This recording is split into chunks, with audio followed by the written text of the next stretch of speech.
Break on the HAN network. I'm Kate Czaplinski, bringing you the area's latest news, including a cocaine bust in Darien, a man arrested in connection to a car accident that killed an elderly Trumbull couple, and more. Rob Adams will join us with sports and weather, and Donald Ang takes a look back on this day in history. And finally, Jim Cameron will be joining us later for Talking Transportation. But first, Milford experienced some flooding during this week's snowstorm, according to Fire Battalion Chief Anthony Fabrizi, who said firefighters carried one elderly woman from her stranded car to safe ground during the storm.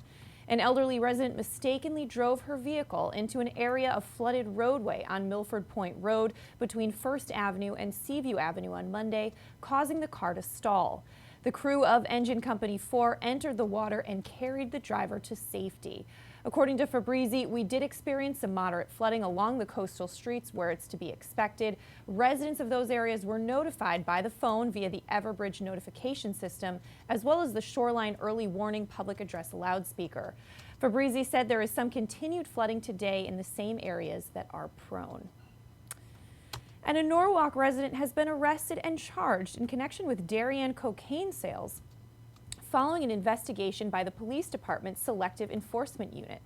Over the past several weeks, the unit developed information involving the delivery and sale of cocaine in the southeastern section of Darien near I-95. Investigators identified 45-year-old Salvatore Vento of Norwalk as the individual responsible for the sales. Detectives then applied and were granted search warrants for Vento's residence and vehicles. On the evening of February 8th, Darien officers working with the Norwalk Police Narcotics Unit located Vento driving his 2003 Chevrolet Silverado on West Cedar Street in Norwalk. Vento's vehicle was stopped and the search warrant was executed. It produced 4.6 grams of cocaine packaged individually for sale, located in his vehicle and on his person. He was placed under arrest. Shortly thereafter, a search of his residence was executed, where police recovered approximately $3,000 in cash, 18.4 grams of cocaine, scales, baggies, and other devices used for packaging. A fully loaded Smith & Wesson 9mm handgun registered to Vento was found as well. And police say a man who had recently moved to the area from the United Kingdom was driving on the wrong side of the road December 22nd when he caused an accident that killed a Trumbull couple that had recently celebrated their 71st wedding anniversary. Police charged 27-year-old Henry Russell on February 4th, saying he is responsible for the two-car head-on collision on White Plains Road that took place shortly after noon on December 22nd. And that ended up claiming the lives of Trumbull residents Alan and Virginia Finkenauer. According to the report, Russell pulled out of the gas station on White Plains Road near Cedar Crest Road and was driving on the left side of the road when he struck a northbound vehicle.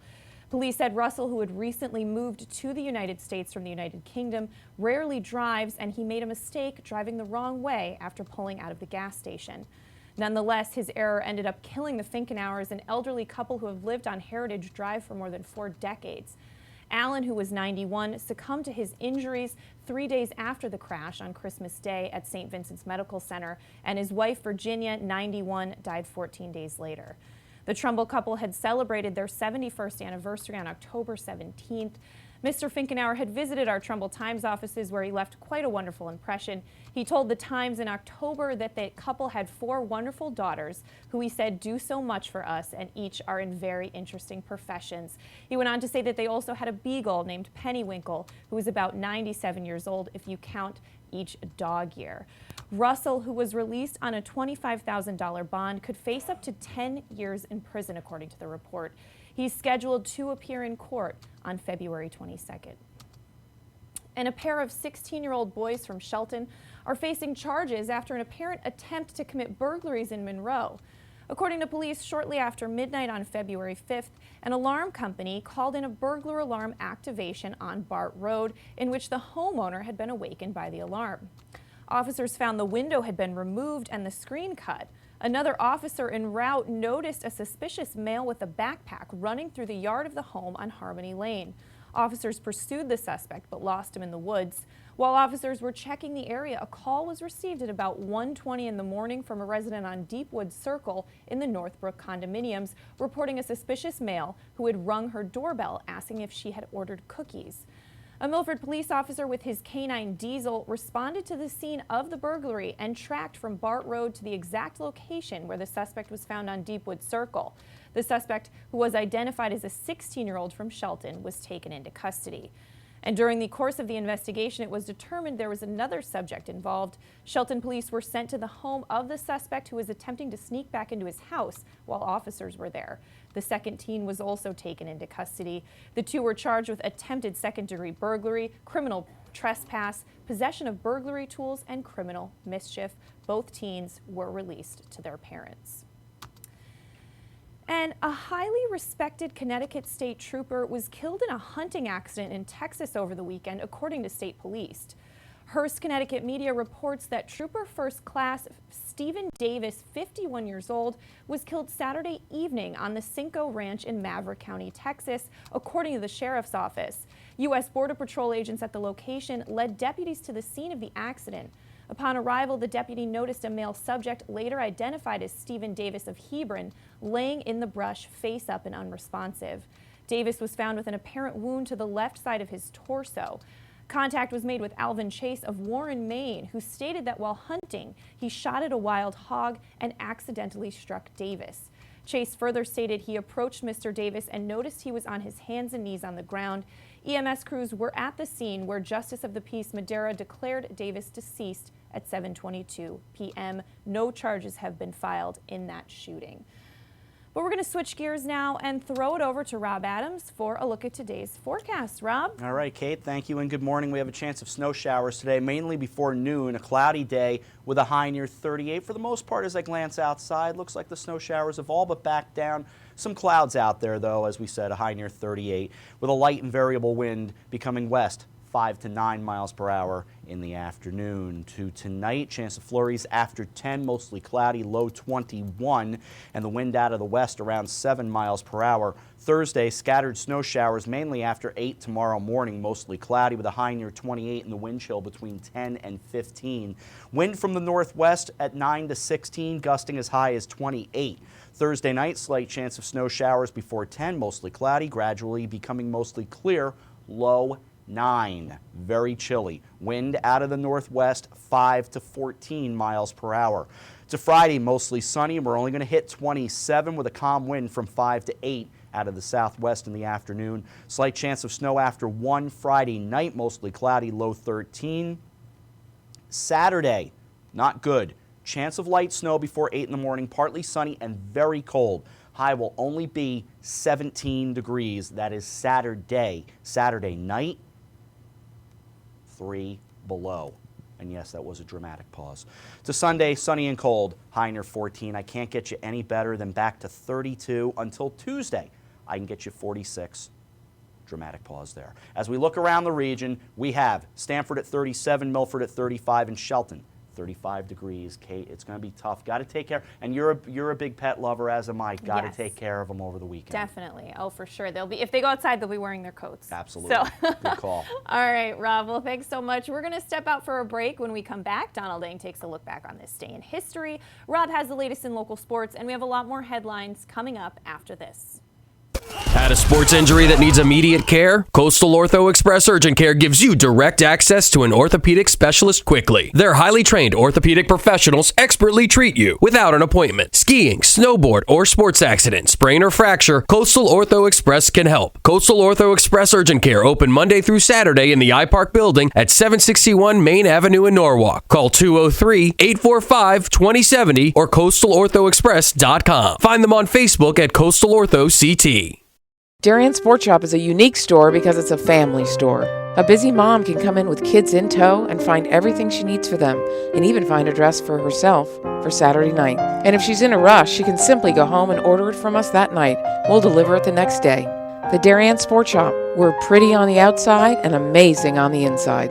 Conveniently located with free and easy parking at 1127 Post Road, Darien, Connecticut. Or shop us online at dariensport.com. It's the new year. The to-do list is long and it's easy to feel pulled in many directions at once. Your professional personal shoppers at Walter Stewart's are ready to check groceries off your list by shopping for you. Save extra time this year and spend it doing more important things. Great food and wine delivered to your home with the same-day service. Shop Stewart's online at stewartsmarket.com. While there's still a bite out on the water, most anglers have decided to stow the gear for the winter. Just because Mother Nature isn't cooperating doesn't mean you can't see the latest models of all your favorite gear. With 2 convenient locations, it couldn't be easier to get your fix of summer. Boater, beach bum, fisherman, or simply love the New England coast, this is a unique place to shop. The Dock Shop, 51 Tokenique Road, Darien, 609 Riverside Avenue, Westport, or on the web, dockshop.com. Hi, I'm Rob Adams with my good friend Donald Eng, and we're the home team for Nutmeg Sports, Monday through Wednesday at 2 o'clock right here on the HAN Network. We are the place for all things Connecticut sports, so come hang out with us on Nutmeg Sports. Don? They don't call him the best color man in the game for nothing. Nutmeg Sports, 2 o'clock, Monday through Wednesday right here on the HAN Network. On this Wednesday edition of your coffee break on the HAN Network, I'm Kate Czaplinski.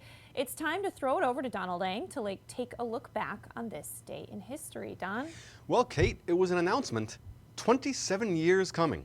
But first we go to 1306 in the Greyfriars Church of Dumfries.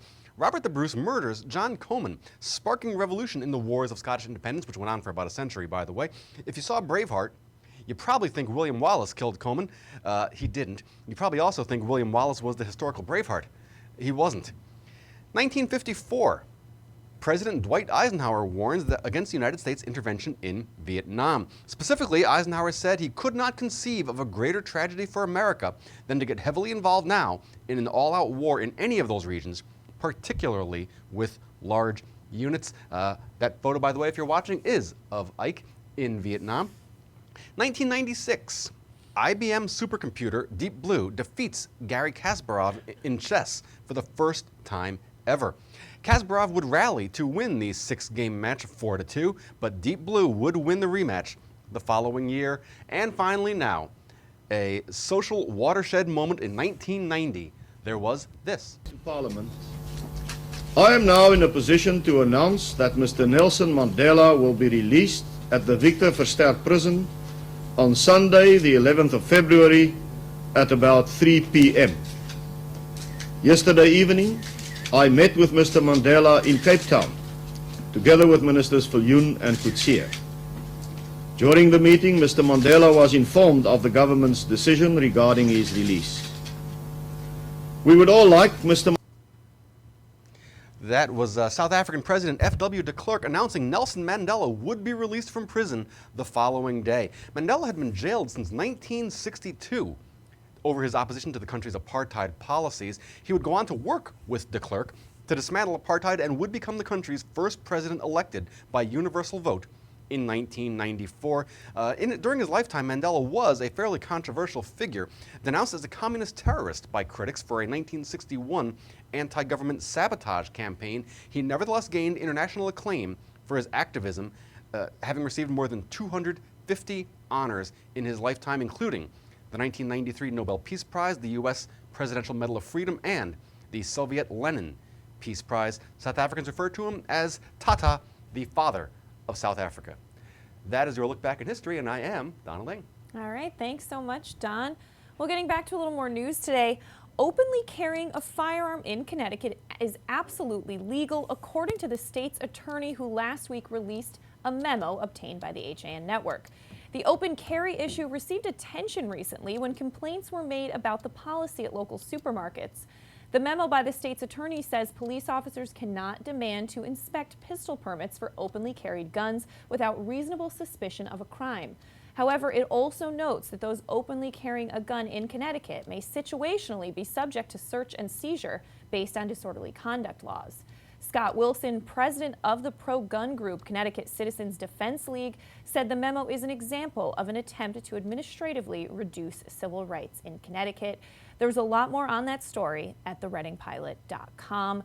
But it's time now to throw it back to Rob for a Nutmeg Sports Update. Rob? All right, thanks, Kate. Good morning, everyone. We'll start in boys basketball. Busy night last night. We begin with a 2-point win for New Canaan over Staples, 57 to 55. St. Joseph takes care of Darien 71 to 62.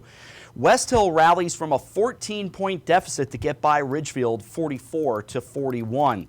Ludlow 10 better than Norwalk 66-56. Ward in overtime beats McMahon 66-63. We will have Ward and Ludlow in boys basketball and girls basketball tomorrow night. Greenwich gets a big 10-point win over Trinity Catholic in overtime as Connor Harkins made 9 3-pointers and scored 29 points overall. Greenwich now 8-5 on the season. Joel Barlow over Danbury in a surprising win 46-41, and Trumbull over Central 62 to 40. Over to girls basketball now. It was Ridgefield over West Hill 57-42. Ludlow squeaks by Norwalk 38-36 on a buzzer beater. It was Trumbull all over Central 63-23. Greenwich took care of Trinity Catholic 73-31. New Canaan 49, Staples 45. Aaron Karjewski had 11 points for the Blue Wave as they beat St. Joseph 54-45, and Ward over McMahon 52 to 30. From boys ice hockey, how do you figure out the St. Joseph Cadets? They beat the Greenwich Cardinals 3-0 last night at the rinks at Shelton. Will Foldesy scored twice to lead St. Joseph over Greenwich. Ryan Wilson 27 saves for the shutout. Winners in wrestling, Ward over Norwalk 72-9. I had to go confirm the score, I'll be perfectly honest. Danbury 68, Greenwich 3. Trumbull over Staples 58-10. Wilton over Darien 51-30. From gymnastics, one note, Greenwich beat Staples 135 to 121.6. On to news and notes now, and the Darien Times reports that Blue Wave wrestling coach Joe Vano has announced he will be stepping down at the end of the season after 21 years with the Blue Wave. Steve Buno reporting that for the Darien Times. And over now to Fairfield Ludlow Athletic Director Dave Schultz, who was honored by the Connecticut High School Coaches Association as they inducted him into their Hall of Fame. He has spent 38 years, all 38 years of his career, in fact, in the Fairfield school system. Schultz has has had much success during his 18 years as head boys basketball coach at Fairfield High School, at least during those years, and was FCAC Coach of the Year recipient 6 times. To the schedule for tonight. In boys basketball, it's Greenwich at Central and Stamford home for Wilton. Girls basketball has Central at Greenwich at 5:30, while Trinity Catholic goes to Danbury at 6, and Stamford is at Wilton at 7. From boys ice hockey, Staples West and Shelton is at New Fairfield Immaculate, and West Hill Stamford visits Fairfield Ward Ludlow, the co-op, as well as Trumbull at Trinity Catholic and Norwalk McMahon at New Canaan, also Darien at Wilton in an 8:30 matchup. Girls ice hockey, it's Darien at Trumbull, Stamford home for Greenwich. From wrestling, Norwalk at McMahon, Ludlow at New Canaan, and gymnastics, you've got West Hill at Wilton. Finally, boys swimming and diving, Staples at McMahon, Norwalk, Ludlow Ward is at Wilton, and Ridgefield is at Trumbull, and Nutmeg Sports comes your way. 2 o'clock this afternoon. Dave Stewart joins me up here as we chat about all things in the FCAC and beyond. With sports, I'm Rob Adams. Kate, back over to you. All right, thanks so much, Rob. Well, getting back to a little more news today, a woman was arrested January 29th after Wilton police pulled her car over and found her to be wanted by 3 different police agencies. According to police, 48-year-old Deborah Mullen of Scribner Hill Road was stopped around 7 in the morning in the area of Danbury Road and Honey Hill Road for various driving violations, including operating an unregistered motor vehicle. Upon investigating, officers learned that the Berlin Police Department, the New Canaan Police Department, and State Police Troop G each had an active warrant out for Mullen's arrest. Each warrant, according to Wilton Police, was for second-degree failure to appear in court, in each instance to answer to the charges of operating a motor vehicle without insurance, and operating a motor vehicle under a suspended license, and operating an unregistered motor vehicle. Mullen was taken into custody and processed on the warrants. She was unable to post a $1,500 bond and was arraigned at Norwalk Superior Court soon after. A Milford man was arrested February 9th and charged with burglarizing a Mary Ellen Drive home late last year. Police said that David Call IV, 29 years old, is accused of stealing over $3,300 worth of property from the residence when the homeowners were on vacation between October and November 2015, and then pawning the items. He was charged with burglary, criminal mischief, and larceny, and was released from police custody on a promise to appear in court on March 8th. And some exciting news for the Valley. Backed by popular demand for 2 nights only, the Valley Shakespeare Festival will continue its popular Shakespeare in the Bar series at Porky's Cafe, which is located at 50 Center Street in Shelton. This will be happening Thursday and Friday, March 10th and 11th, with Moliere's outrageous and bawdy comedy Tartuffe. You know the sparks are going to fly, according to the festival, when the subtitle of the play is The Hypocrite. And that's exactly what lucky audience members will experience when they settle into their seats in Porky's intimate upstairs barroom. But you can get a lot more information at sheltonherald.com. We're going to step out for a break. When we come back, in honor of the New Jersey governor whose presidential aspirations appeared to get stuck in New Hampshire last night, Jim Cameron's going to take a look at the history of the bridge that got Chris Christie into some trouble a couple years ago. That's coming up on your coffee break after this. I really wanted something that felt like a home. Coming from a big house, I wanted the feel of a home as opposed to a condo. The construction is incredible, whether it's the floors, the fireplace, the moldings, the lighting. It's as peaceful as my home was in the middle of the woods. It feels like a house. It does not feel like a condo or a townhome. I feel like I'm in my house.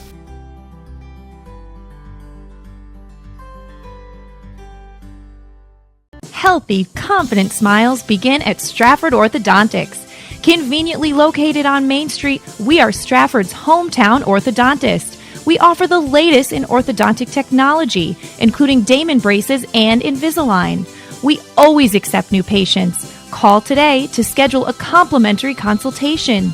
203-375-8332.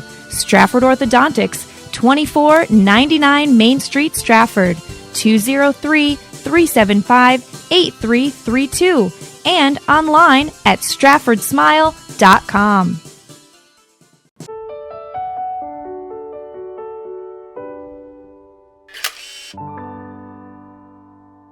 Find over 1,000 special stories at Hospital for Special Surgery. Go to hss.edu/backinthegame. I was jogging 5 months after my cartilage tear. Skiing a year after hip surgery. And playing grandma 4 weeks after hip replacement. One special hospital, 1,000 special stories. See Connecticut patients at hss.edu/CT.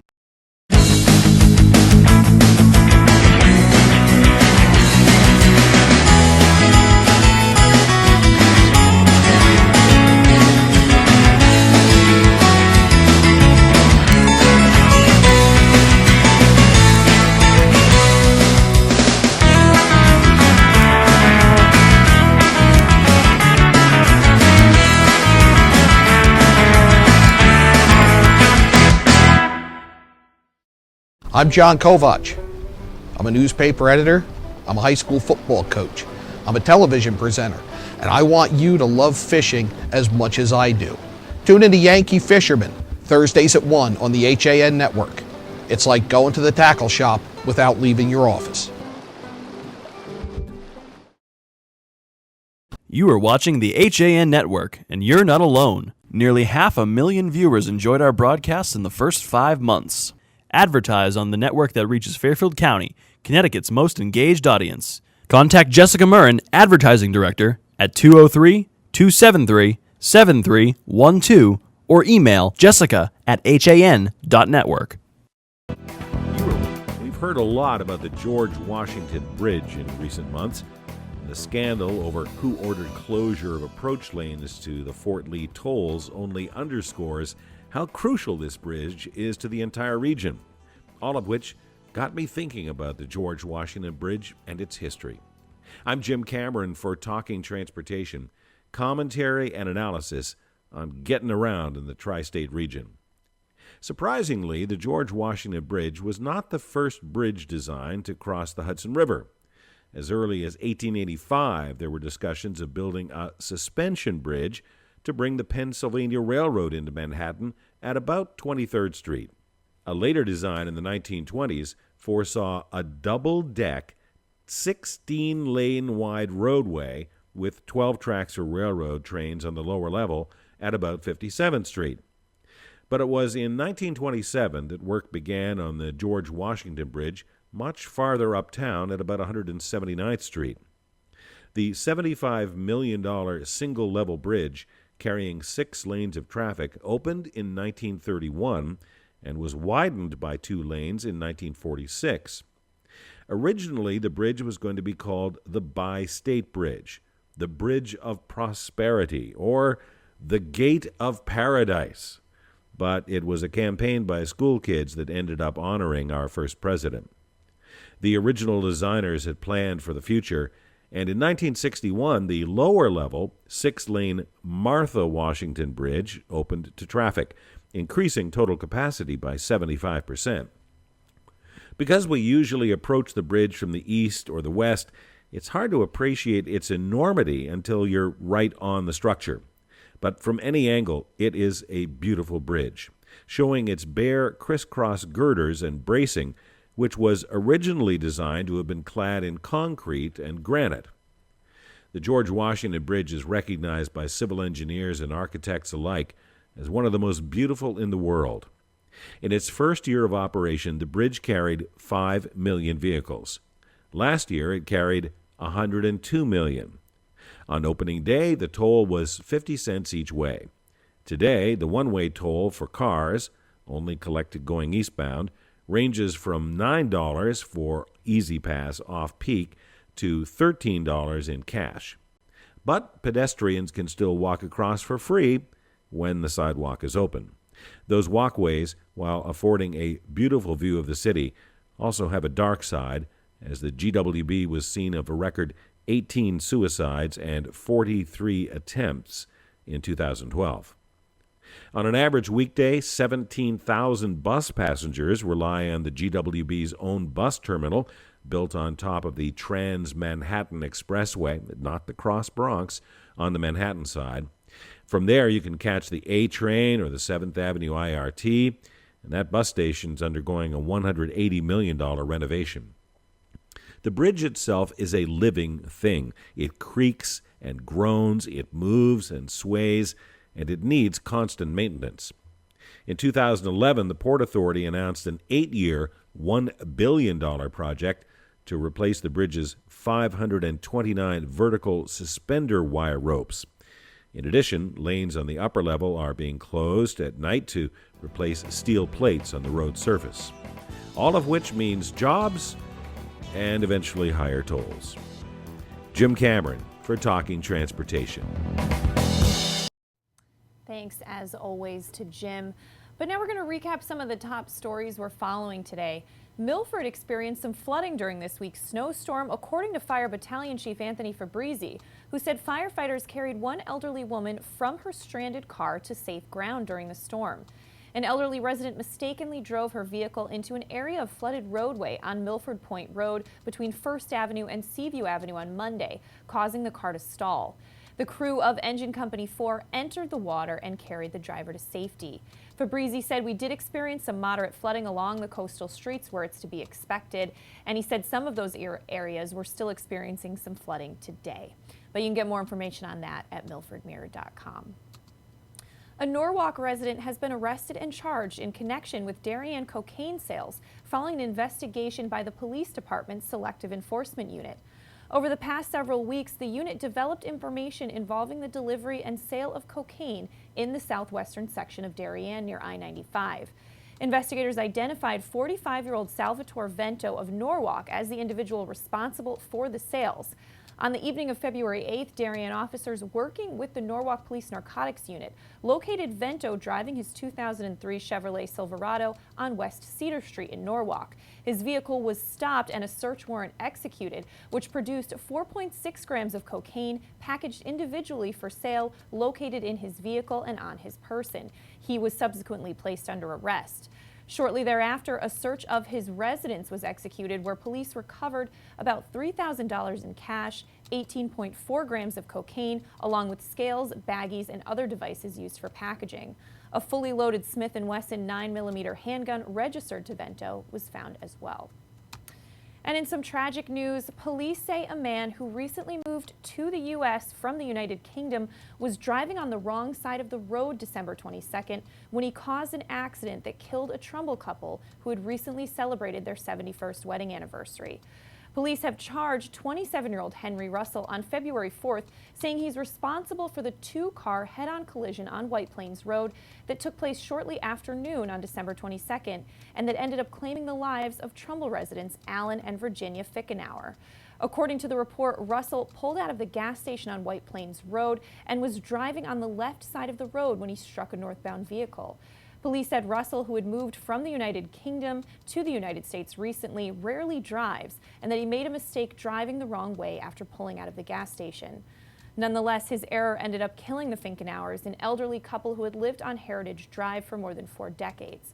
Alan, who was 91 years old, succumbed to his injuries 3 days after the crash on Christmas Day. His wife, Virginia, also 91, died 14 days later. The Trumbull couple had recently celebrated their 71st wedding anniversary on October 17th of 2015.